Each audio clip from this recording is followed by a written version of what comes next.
¿Cómo están ustedes? Esta es una nueva edición de El Campo, la industria verde en el Post Palermo. Hemos convocado al titular del Instituto Interamericano de Cooperación para la Agricultura, Manuel Otero, quien formó parte de la reunión de los ministros de Agricultura del G20. Son los países que de alguna manera explican el 85% del Producto Bruto Mundial, el 75% de la población, y se reunieron en Buenos Aires como antesala de la reunión presidencial que va a tener lugar en noviembre próximo, bajo la presidencia de nuestro presidente Mauricio Macri. Un evento muy importante, y esta antesala, esta previa con los ministros de Agricultura y de Agroindustria de todos estos países fue clave, y con la coincidencia de que se produjo en el marco de la exposición rural de Palermo. Una alternativa para que estos altísimos funcionarios puedan ver, puedan percibir lo que es el sector agroindustrial argentino, lo que es la calidad de nuestra genética para la producción de carne vacuna y lo que significa la existencia de los equipos que se exhiben en la rural y que son los más avanzados del mundo, tanto de producción nacional como de las compañías internacionales que operan en nuestro mercado. Todo esto conversándolo con Manuel Otero, introduciéndonos también en el concepto de la bioeconomía que quedó plasmado en la declaración final de los ministros de Agricultura del G20. Muy rico, muy interesante para compartir largamente hoy con Manuel Otero. Luego hemos convocado a Ignacio Ríos. Ignacio participa de un proyecto muy interesante que está realmente avanzado, que es el de la producción de aceite de castor o ricino en la Argentina. Mucho para conversar sobre este producto que tiene una perspectiva fenomenal y que se inscribe casualmente en esta saga de la bioeconomía. Productos industriales a partir de lo que nos aporta la agricultura. Y como siempre, Jorge Castro analizando la situación agroalimentaria global vinculada con el sistema agrícola de la Argentina. Estos son entonces los temas que vamos a compartir con todos ustedes en esta edición de El Campo, la industria verde. Enseguida empezamos. Sustentología, 26º Congreso APRESID. El conocimiento sustentable que estamos construyendo juntos. Del 8 al 10 de agosto. Forja, Centro de Eventos, Córdoba. Inscribite en www.congresoapresid.org.ar. El Río con Hidrovía. 9 años agilizando la salida de más del 70% de las exportaciones argentinas. Hidrovía, vía libre para exportar. Aceitera General Dehesa. Acopiamos confianza. BASF. We create chemistry. Sigamos saliendo al campo para dejarlo todo. Sigamos sembrando lo mejor de nosotros. Brevant Semillas.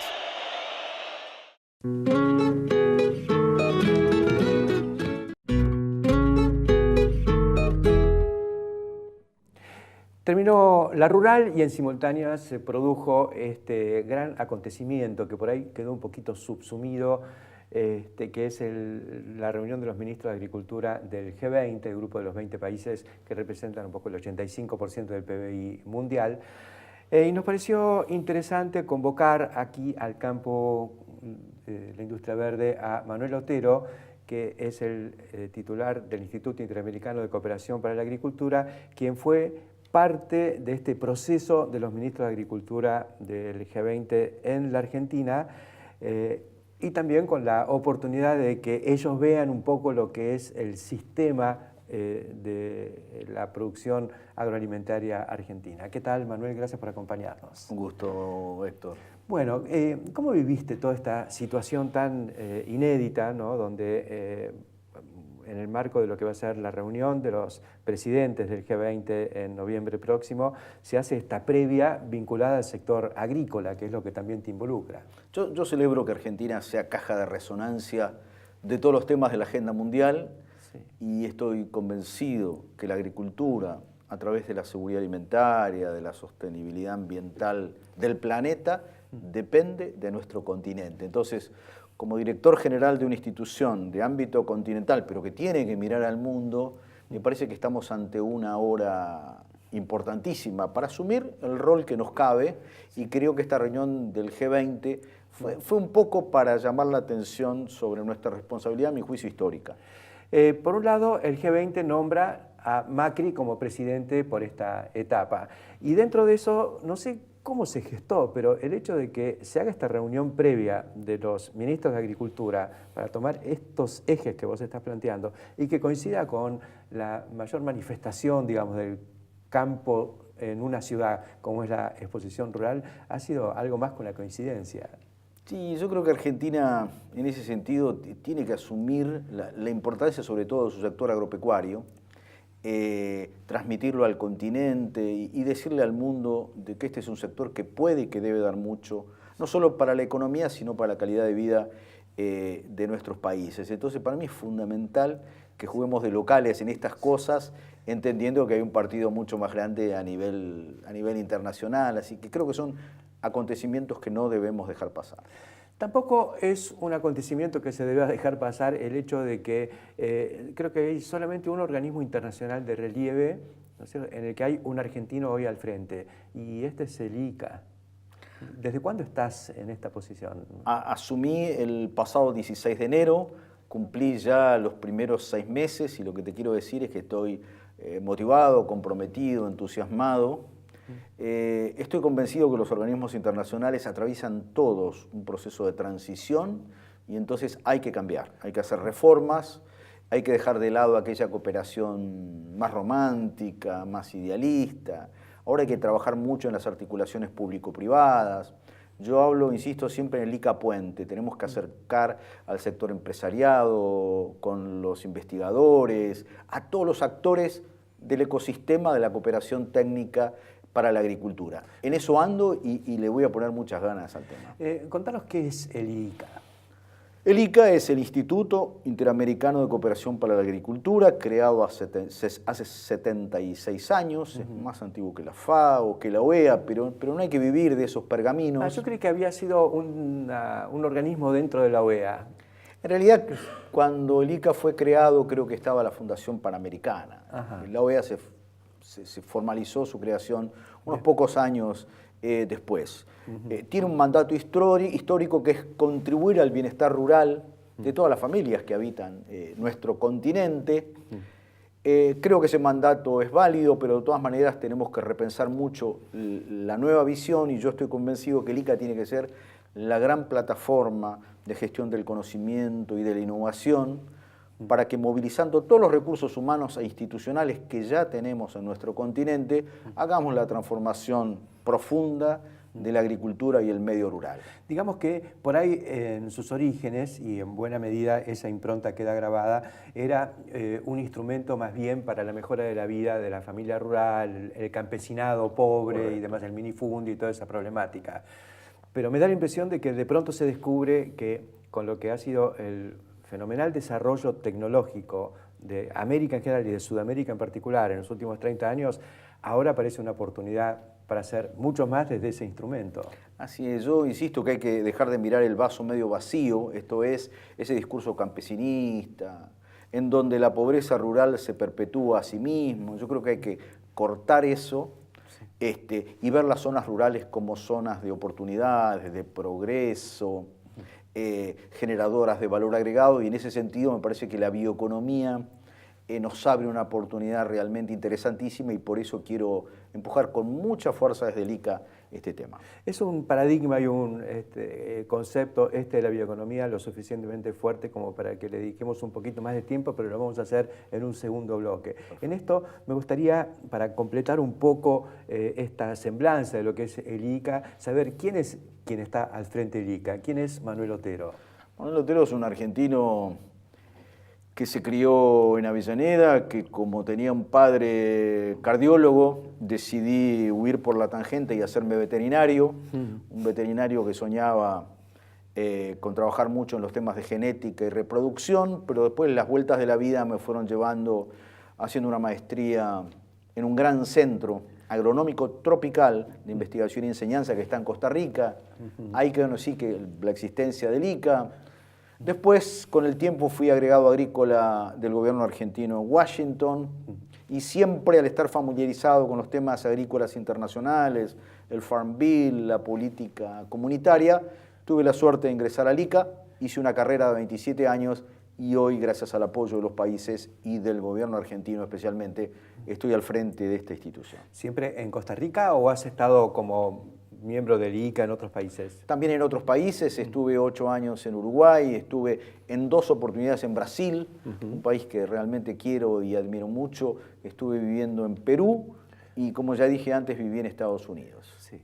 Y actualmente estás en Costa Rica, donde está la sede del ICA. Correcto, una sede que luego se potencia con una red de 34 oficinas que nos permite estar en todos y cada uno de los países, además de proyectos regionales y algunos proyectos hemisféricos. ¿Y cómo se fondea el ICA?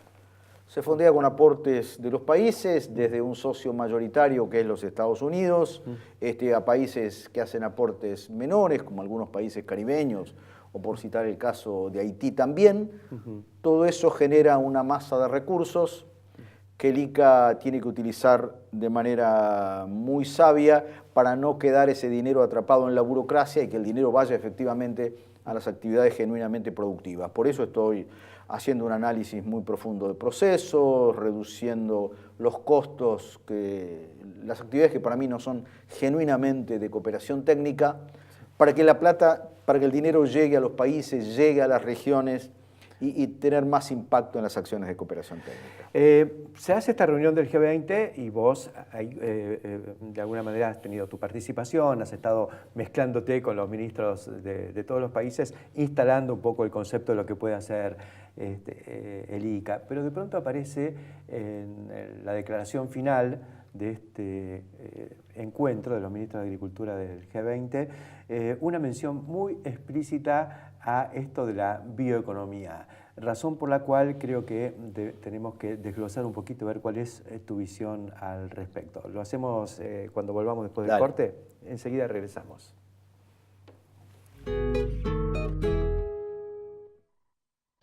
Saber lo que consumimos es valorar lo que producimos. IPCBA, Instituto de Promoción de la Carne Vacuna Argentina. Rizobacter es una manera diferente de hacer agricultura. Aplicamos tecnología para potenciar la vida de cada semilla en todo el mundo. Rizobacter, una empresa argentina.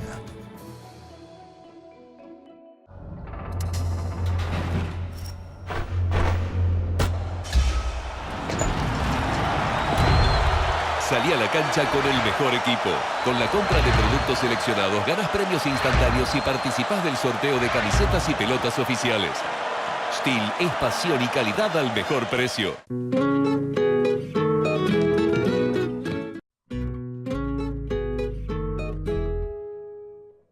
Continuamos en el campo La Industria Verde. Estamos conversando con el doctor Manuel Otero, actual titular del Instituto Interamericano de Cooperación para la Agricultura, quien estuvo presente y participó de las reuniones del G20 que se celebraron hasta este último fin de semana en Buenos Aires. Hubo una declaración final en la que se instala, me acuerdo capítulos 12 y 13, muy fuertemente el paradigma de la bioeconomía. ¿Cómo ves qué es la bioeconomía? Definamos primero el concepto. Para mí, en una definición muy corta, la economía es el aprovechamiento en tiempo real de la fotosíntesis a través de algo que está siendo muy desaprovechado, que es la biomasa. Entonces, nos plantea el desafío de la agricultura post-commodity, como habla muy bien Federico Trucco y quizás Gustavo Copatel. O sea, sin perder de vista la producción de alimentos, que es fundamental, que sabemos hacer. Claro. El paradigma productivista, nos encontramos ante también la responsabilidad muy grande de cambiar la matriz a favor de las energías renovables, pensar en los insumos para la industria, el concepto de biofábrica, de la producción de medicinas. Es otra dimensión que me parece que le estaba necesitando a nuestra agricultura. Creo que empieza a estar bien instalado el tema en la Argentina y en donde hay casos paradigmáticos como los de Bioceres, y lo noto muy aletargado, por ahora muy tenue esto, en otros países de nuestra América. Entonces, lo que yo planteo desde el ICA, transformar la bioeconomía en un programa robusto, potente, que desde la Argentina pueda ser irradiado al resto, inicialmente, de nuestro continente. Así que estás viendo a la Argentina un poco liderando en este rubro de la bioeconomía a nivel, por lo menos, latinoamericano. Absolutamente. Ajá. Estoy planteando armar una plataforma virtual para poder integrar toda la información que existe. Me encantaría llevar a cabo acciones de capacitación, primero de introducción a la bioeconomía. Sé que creo que la Bolsa de Cereales está haciendo algo al respecto. También la Facultad de Agronomía, a través de Fernando Vilela, está haciendo un curso de posgrado, alguna escuela de graduados sobre esta corriente. Anticipo ya que vamos a crear el concepto de la cátedra ICA y vamos a reconocer... una cátedra virtual. Correcto, aquellas universidades que hagan contribuciones sustantivas a la transformación de la agricultura sobre la base de nuevos enfoques y entonces tenerlas como una red de aliados para que potencien, transmitan y difundan estos nuevos postulados de la agricultura que nos estaban haciendo falta. Es interesante porque yo creo que la revolución industrial y la economía del fin del siglo XIX, todo el siglo XX y el arranque del siglo XXI se hizo un poco bajo el sustrato del petróleo, ¿no? Correcto. O sea, el descubrimiento del petróleo fue uno de los hechos seguramente más importantes en la historia del universo y de la humanidad y permitió y facilitó la revolución industrial, desde los autos hasta la petroquímica, digamos. Todo funcionó con petróleo, con gas, todavía hay por descubrir y hay por explotar, pero también sabemos que si descubrimos y explotamos todo, explotamos todos. Entonces estamos ante la alternativa de hacer otra cosa y tenemos cómo.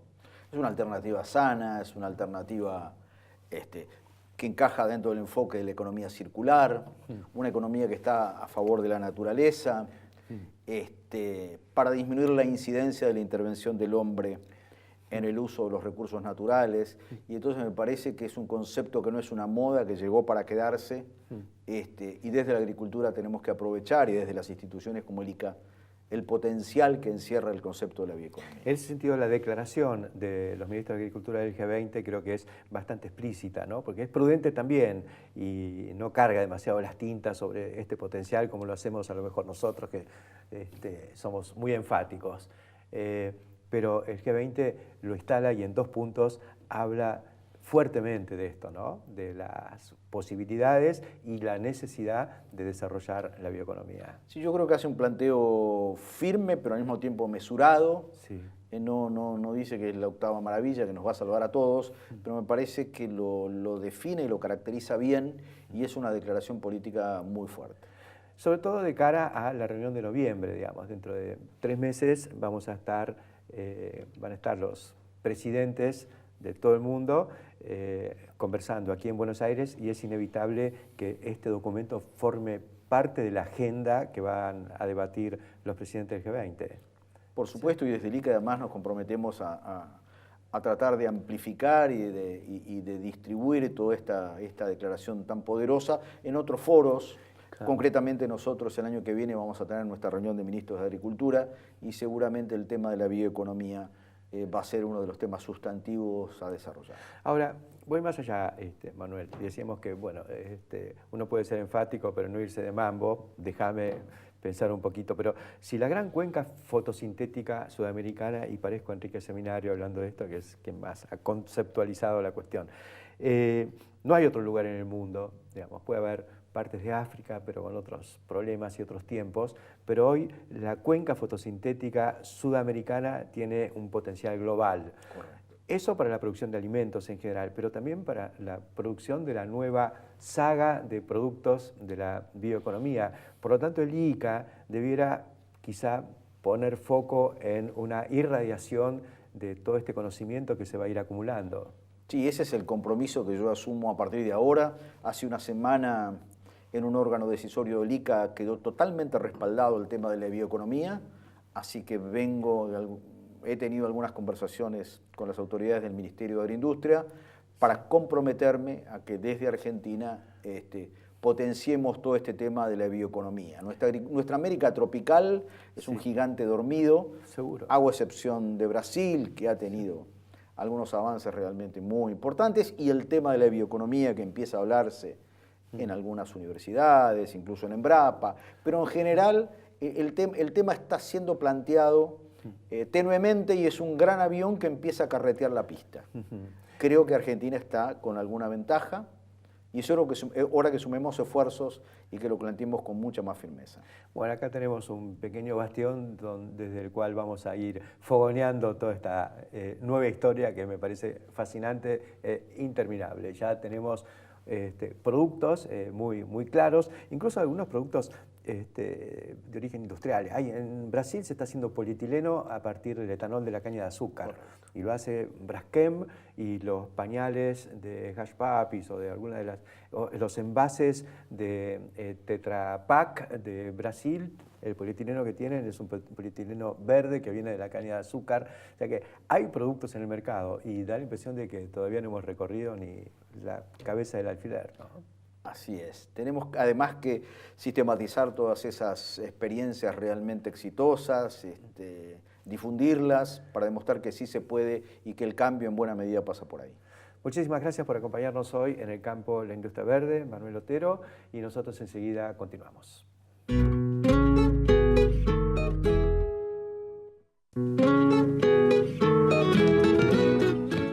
Gane con Acron Gran Max. Más gestión, mejores resultados. La evolución del sistema Router. Obtenga terneras eficientes de 115-120 kilogramos en 105 días. Consulte a su distribuidor o cooperativa por financiación especial. www.router.com.ar. Tarjeta Galicia Rural es tu crédito en el bolsillo porque podés financiar insumos, bienes, servicios y todo lo que tu campo necesita con vencimiento según tu ciclo productivo, pudiendo solicitar además préstamo en dólares a cosecha. Hacete Galicia desde bancogalicia.com/rural. Banco Galicia. Siempre junto al campo. De la cosechadora al camión, Cestari es la solución.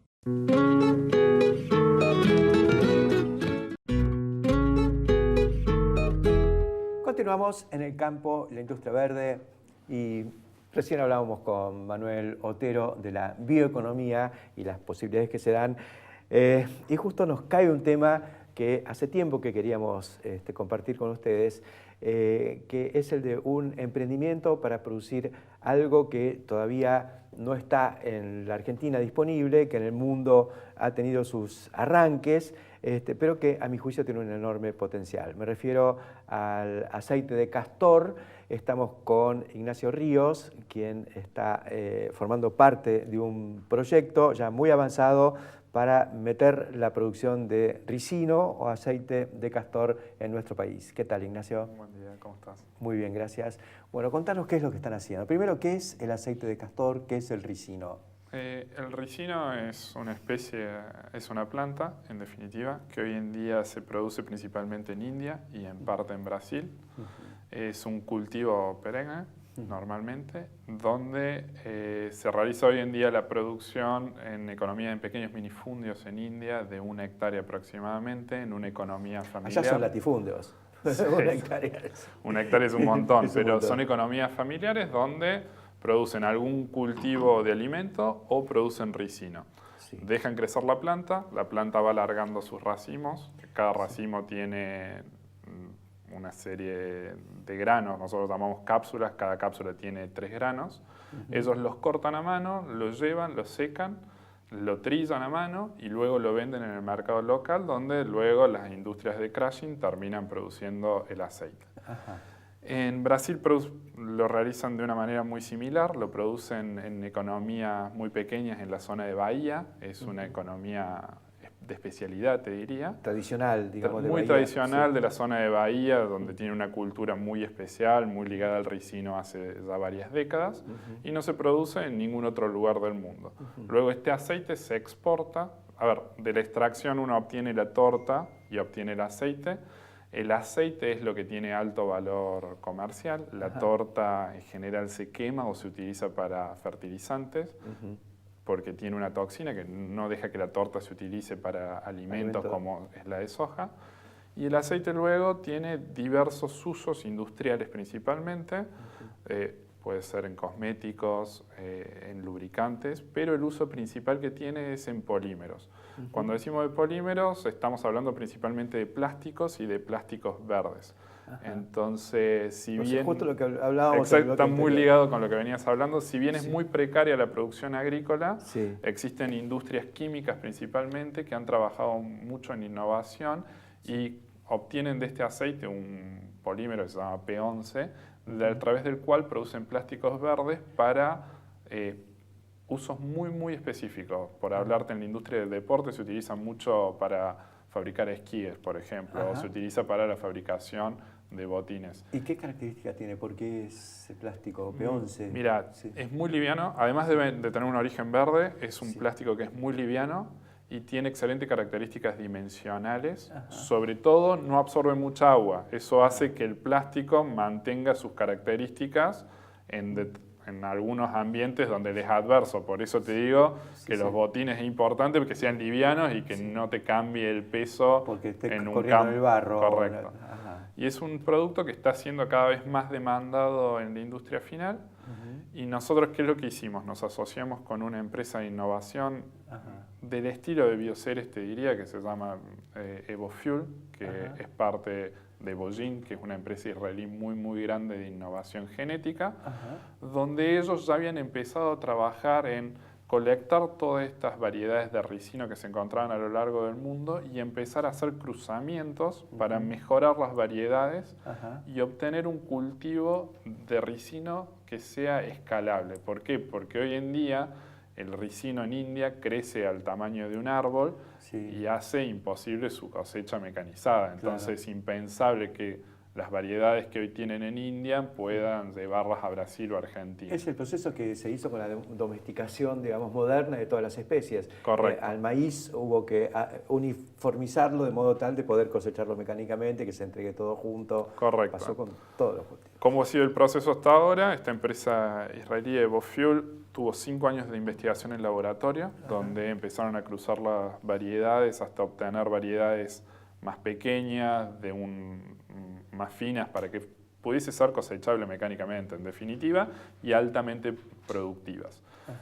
Una vez que obtuvieron esas variedades, empezaron a buscar países que fuesen competitivos a nivel agroindustrial. Obviamente Argentina es uno de esos países. Más si se trata de aceite. Por supuesto. Entonces se asociaron a una empresa, nosotros tomamos al proyecto para empezar a probar estas variedades en Argentina.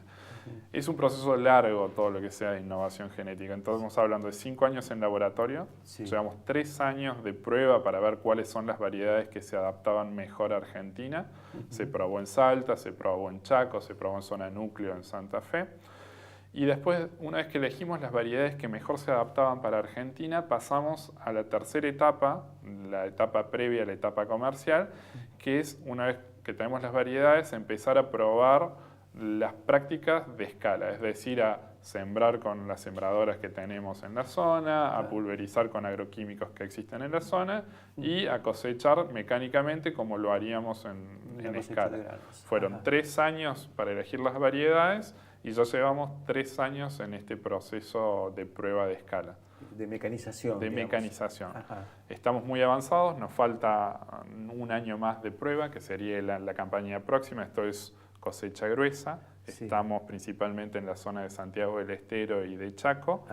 Y luego de esta campaña, de la próxima campaña, nuestro objetivo es asociarnos a productores locales, que ellos sean los que produzcan el ricino y nosotros comprarle finalmente los granos, obviamente asesorándolo en todo lo que hemos aprendido a lo largo de estos últimos 7 años de investigación. ¿Siendo ustedes también productores? La idea nuestra es comprar y hacer la parte de crushing y vender el aceite. Es asesorar al productor para que el productor sea el que produzca el grano. ¿Cuál es nuestra visión? El productor en la zona de Santiago del Estero y en la zona de Chaco, vamos principalmente a Santiago del Estero, que es donde estamos localizados, hoy en día tiene en su cartera o en su portafolio soja, maíz o algodón. La idea nuestra es que este productor, que es un latifundista que tiene mucha cantidad de hectáreas, incluya dentro de este portafolio un porcentaje de ricino. Nosotros lo vamos a asesorar, le vamos a pasar todas las buenas prácticas de lo que hemos aprendido a lo largo de estos 7 años y le vamos a asegurar la compra de ese grano y de ese producto final.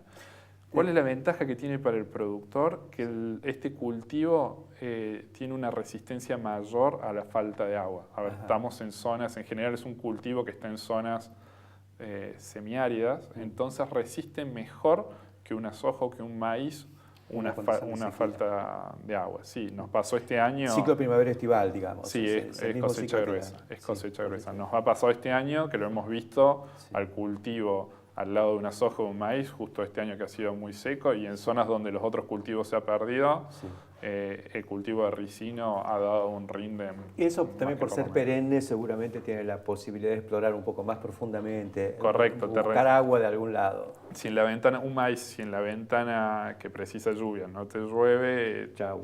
Exactamente. En cambio, al ser perenne, resiste y sobrevive y luego aprovecha mejor una lluvia que se me ocurre que por ahí la siembra mecánica no debe ser dificultosa, el grano es del tamaño de un poroto, digamos. No es dificultosa, todo tiene sus desafíos, todo cultivo nuevo tiene sus desafíos. A ver, al principio hay un montón de cosas que hoy ya hemos resuelto, no menores, que al principio fueron un problema. El tema de la cosecha mecánica, estamos trabajándolo con cabezales de la gente de Case. La idea nuestra es que sea lo menos dificultoso para el productor posible. Y hemos trabajado siempre bajo esta premisa. Entonces, las sembradoras que estamos utilizando son con placas muy similares. Obviamente habrá que cambiar las placas, pero muy similares a las que se utilizan para soja y maíz.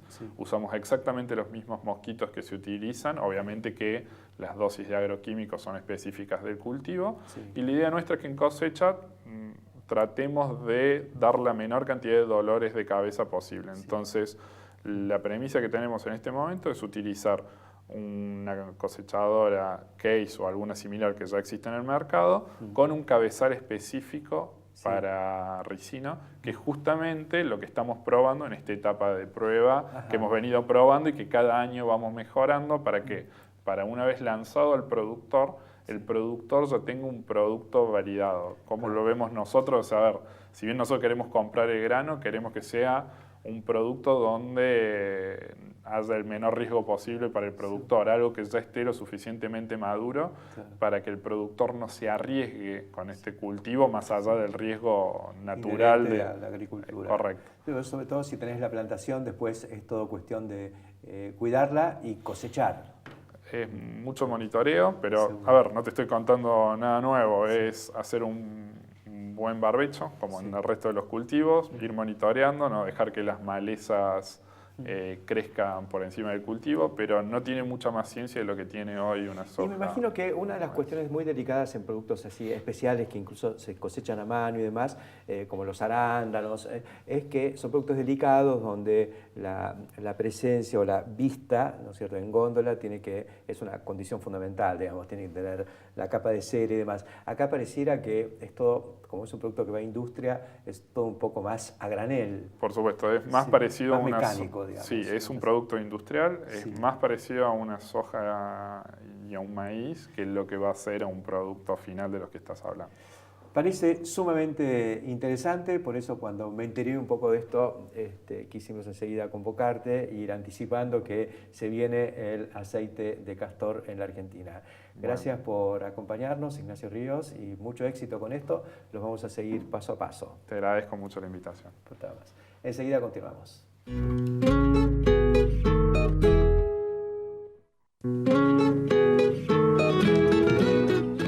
Nuevos inoculantes Palaversiche Turbo con 3 bacterias, bradyrizobios que fijan nitrógeno, azospirillum para promover el desarrollo radicular y pseudomonas que solubilizan fósforo del suelo. Tecnología de avanzada, Barenbruch Palaversiche. En Bio4 tenemos un compromiso, generar empleo, capacitación y desarrollo tecnológico. Bio4, construimos un futuro con más energía. Banco Ciudad. Te quiere ver crecer.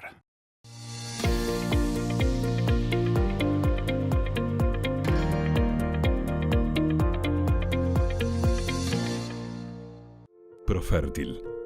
Vida para nuestra tierra. Continuamos Continuamos en el campo, la industria verde, ahora con Jorge Castro, como lo hacemos habitualmente. Y Jorge, como siempre tratamos un poco la cuestión agroalimentaria a nivel global, pero bueno, están pasando cosas en la Argentina, hubo todo un debate sobre la cuestión de las retenciones, dentro de lo cual me gustaría conocer tu opinión. Mira, Héctor, yo creo que el asunto se puede plantear en estos términos. La primera decisión que tomó Macri, apenas asumió el gobierno en diciembre del 2015, fue unificar el mercado cambiario y eliminar las retenciones, o en el caso de la soja, establecer un programa pautado de disminución de esas retenciones.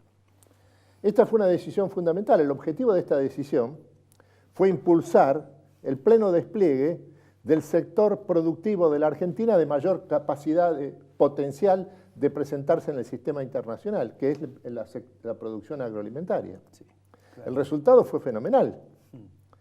Y esto, a su vez, se manifiesta en los siguientes términos. Hay que ver la situación al día de hoy de lo que sucede con la producción agroalimentaria de la Argentina. Lo que hay que estimar, Héctor, vos me dirás, si es así, es una cosecha de trigo para fin de año que va a redituar 4.500 millones de dólares, quizá más. Sí, claramente, estamos en las 20 millones de toneladas y el precio está en los $215, 220, así que vamos a eso. Esto en el medio de la crisis. Sí. Además hay que prever lo siguiente, con un dólar con una relación de 30 pesos por dólar, sí, más sin sequía, la cosecha de granos del periodo 2018-2019 sí, puede ser de 143 millones de toneladas. Estamos en esa dirección. Esto significa que de ahí, en dólares genuinos, a valores de hoy, esto significa más de 22.000, 24.000 millones de dólares. Sí, sin duda, de exportaciones. De exportaciones. Genuinas y competitivas, con una balanza comercial interna súper favorable porque no hay que importar demasiado para producir eso. Exactamente, este es un rasgo característico de la producción agroalimentaria de la Argentina, que a diferencia de sus otros grandes competidores en el mercado mundial, que son Estados Unidos y Brasil, no coloca en el mercado internacional el saldo que le queda después de satisfacer un gigantesco mercado interno, como es el caso de Estados Unidos o Brasil. Coloca la masa de su producción. Sí. Esto es así desde Sarmiento a Avellaneda. Sí. Por eso es que la importancia de la Argentina en el comercio internacional es muy superior incluso que su capacidad productiva. Es así. Fíjate que las grandes hoy son esqueletos, ¿no? Pero en la Argentina hubo industria antes de que supiéramos que la industrialización empezó en los 40. Digamos. No, absolutamente. Teníamos desde las grandes malterías, ¿no es cierto?, hasta los grandes frigoríficos instalados en los puertos. Exactamente. Además hay que tener en cuenta, Héctor, que la ganadería este año va a ser un aporte muy importante. Sí, sí. Hay que prever que para el 2018, próximos 6 meses, primeros 6 meses del año, la Argentina va a exportar 435.000 toneladas de carnes. Sí, sí. La mitad va a China. Sí, ya. Sí.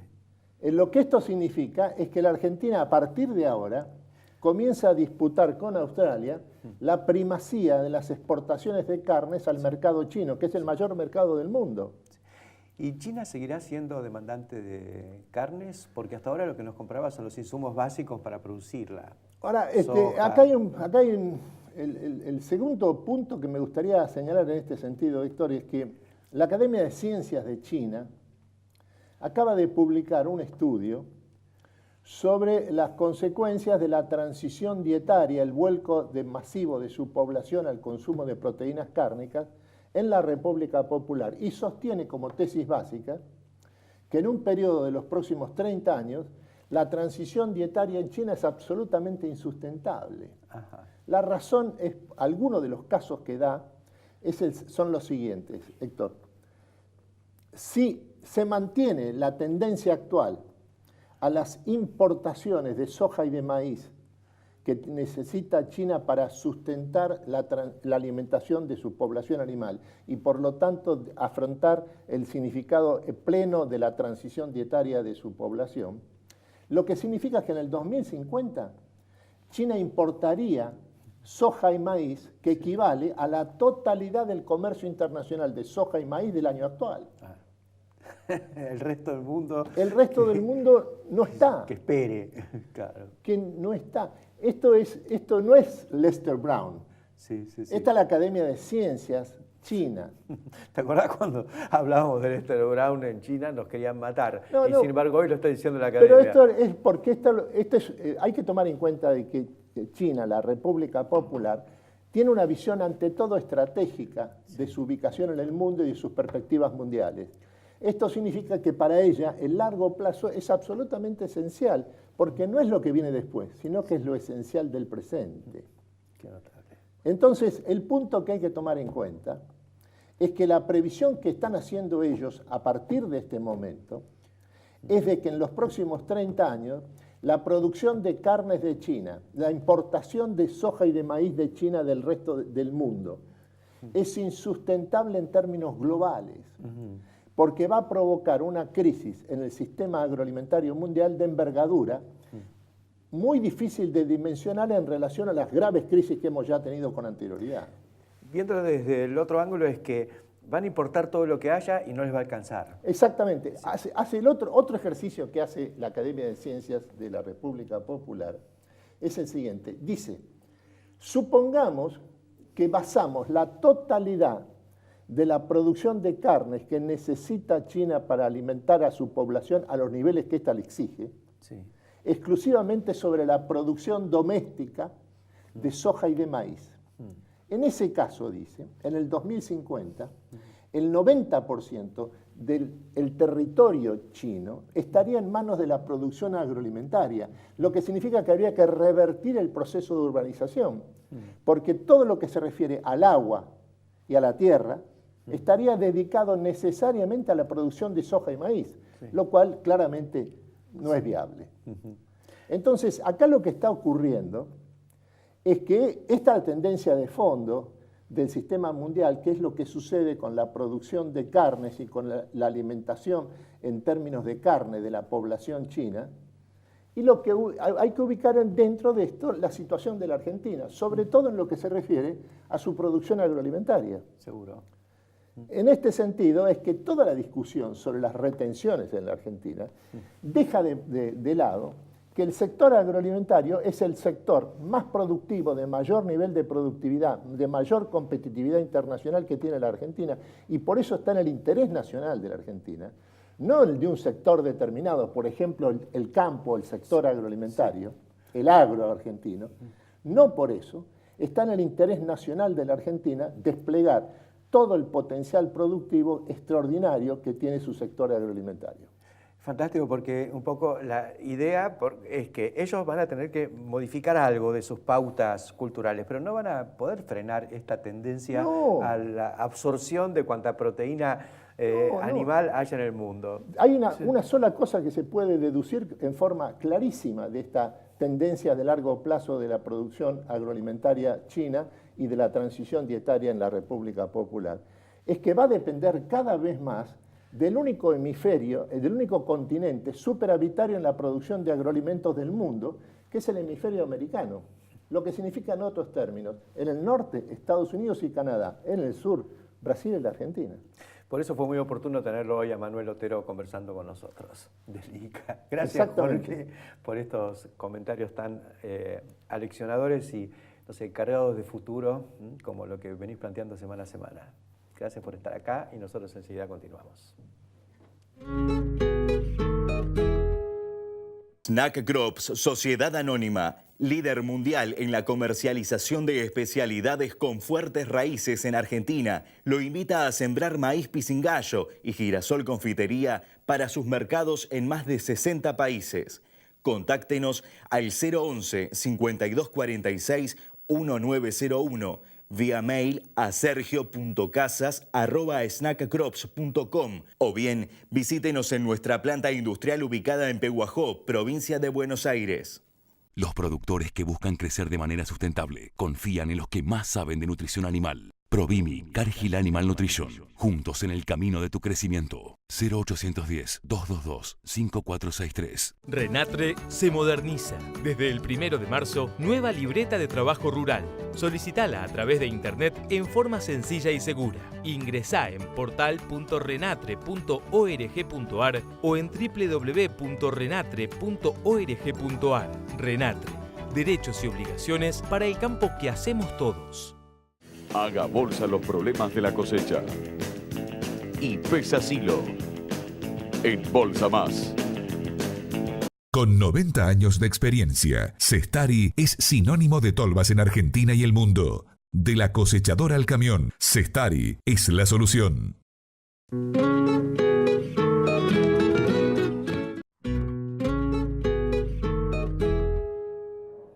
Quería cerrar esta edición de El Campo, la Industria Verde, contándoles que finalmente se expuso o se cerró la operación entre John Deere y PLA. John Deere compra PLA, la segunda adquisición de una empresa argentina del rubro maquinaria agrícola en el año. La anterior fue la de King Agro, la fabricante de los botalones de fibra de carbono de los que tanto hemos hablado en nuestro programa. Es más, no solo hemos hablado, sino que hemos sido protagonistas a través de este descubrimiento, de esta idea que surgió de la imaginación de Ana, nuestra productora general, que un día vio navegando la oportunidad de poner un mástil de fibra de carbono como botalón de una pulverizadora.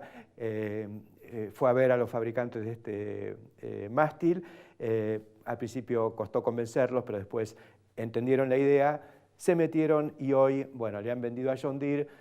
John Deere las está implementando a nivel global. Compraron tanto la fábrica que tenía esta empresa en Campana como otra que inauguraron el año pasado en Valencia, donde tuvimos la oportunidad de acompañarlos. Así que toda una emoción y toda una situación que realmente muestra cómo las buenas ideas se plasman y son percibidas por las compañías internacionales y las adoptan finalmente. Y una cosa que es interesante, que en el marco de la conferencia de prensa en la que se anuncia la compra de PLA, Aaron Welzer, que es el líder de John Deere para todos los productos que tienen que ver con la siembra y la protección de cultivos, mencionó que van más allá con esta cuestión de la fibra de carbono, que están imaginando nuevos usos. No mostró mucho la hilacha, todos estamos ansiosos por saber qué es lo que pensaban hacer, pero dijo que obviamente la agricultura global va hacia sistemas más livianos, porque ya no se puede crecer en tamaño, los equipos son muy pesados y cada vez más complicados para moverlos en el campo, y que en consecuencia ellos están pensando en hacer otras cosas con este elemento. Respecto específicamente de lo de PLA, también hubo una mención muy importante a la hora de explicar el interés de John Deere en una compañía como esta, y tiene que ver con la tecnología. Y en esa tecnología el camino, el sendero que siguió PLA fue diferente al que siguió la propia John Deere con sus pulverizadoras, en distintos componentes, pero fundamentalmente lo que tiene que ver con la traslación, el movimiento, la transmisión. Las máquinas John Deere tienen transmisión hidrostática, que es un avance realmente muy interesante, pero PLA logró en la Argentina prestaciones muy interesantes con las transmisiones mecánicas convencionales, aunque modernizadas y adaptando lo nuevo que iba entregando la mecánica en términos de estos componentes y de estas transmisiones. Dijeron claramente que les parecía que era un camino interesante para seguir y que les completaba a ellos la paleta de productos, teniendo las máquinas grandes, las actuales, basadas en ese tipo de transmisión, y las que estaba proveyendo PLA en el mercado para esto. Esto es aleccionador para la competencia de PLA en la Argentina, que es muy importante, y hay muchas empresas también, porque todas han seguido un poco este camino antes que el de la transmisión hidrostática, que tiene, entre otras cosas, la complicación de que en general son componentes importados y no producidos en el país. En cambio, lo que es la transmisión mecánica tiene más incidencia de componentes nacionales o incluso de componentes que se producen en las propias plantas de fabricación de estas pulverizadoras. De hecho, lo que está sucediendo es que se pone a la tecnología de las pulverizadoras automotrices argentinas en un nivel que hasta ahora por ahí desconocíamos o que no confiábamos que era tan importante. Pero por algo las pulverizadoras, los famosos mosquitos que han tenido tanto desarrollo en Argentina, se venden en más de 30 países, pues tienen ventajas competitivas y son capaces de darle batalla aquí y en el resto del mundo a las tecnologías más avanzadas en la materia, como la que tiene la propia John Deere. Si adquiere PLA es porque necesita complementar su gama de productos con otros productos que son realmente competitivos. Un orgullo de la industria nacional. Hasta la semana que viene.